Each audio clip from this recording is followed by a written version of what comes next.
Mao ni among adventure sa Wangod Village. Mo tabo ka sa bangin through cable car, 200 pesos per ride. Habog-habog yun ni siya nya, walay seatbelt na alay kadina ibutang sa kilid. Run ba ni kuan ni siya, may an old jeep mao ni gahila sa car. Pataas pero paubos by gravity lang. Only in the Philippines, diba? DIY nga cable car. Upat ni siya ka cable car dito sa kuan. Shout out kay Tol Ellen August nga akong sponsor sa tour. Iyan ang turn mo saka dito sa village. Salamat Tol sa pag-appeal, pag-sponsor sa kuha. Mo ni ang view sa taas guys. While gasakay ka sa cable car, bawal lang magpalupad og drone dire kay naa sila ay plantation sa marijuana. Siyempre di po ta palupig mo sakay po ta o mag-video po ta sa atong kaugalingon. Tsada gid kayo ang view guys, kana gado. Mao na ni imong makita dito sa itaas sa village. Ikuhaan po ko sa akong igsoon pag abot na ko dito sa taas. Kadina ragi ibutang sa ubos, gunit ng gigad maayo.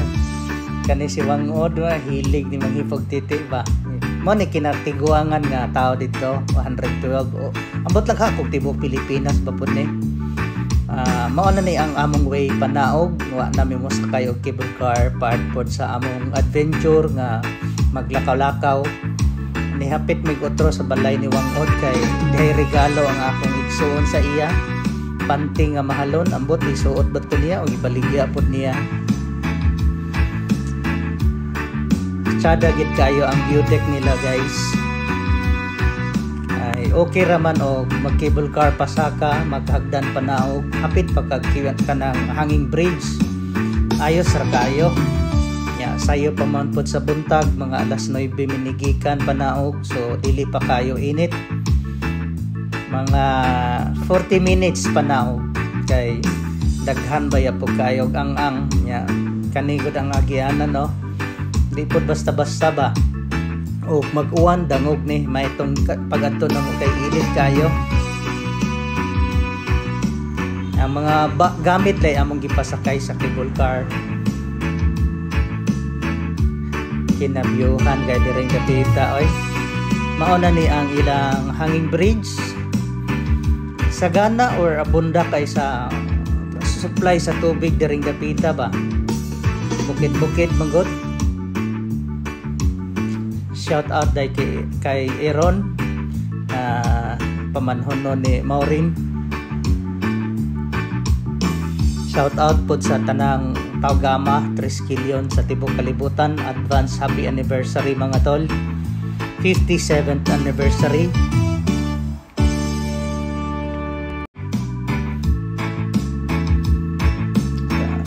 Chill rata pero gipaningot na.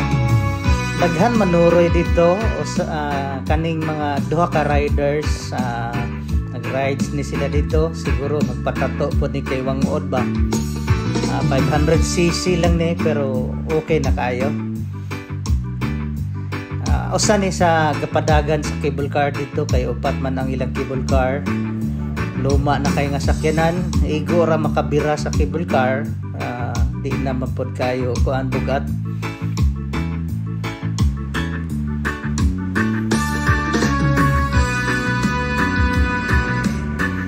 Di ko sure kung tagpilay bayad kung residente lang dito kay mao man yung pinaka means of transportation nila. Pero sa turista 200 pesos gyud per ride.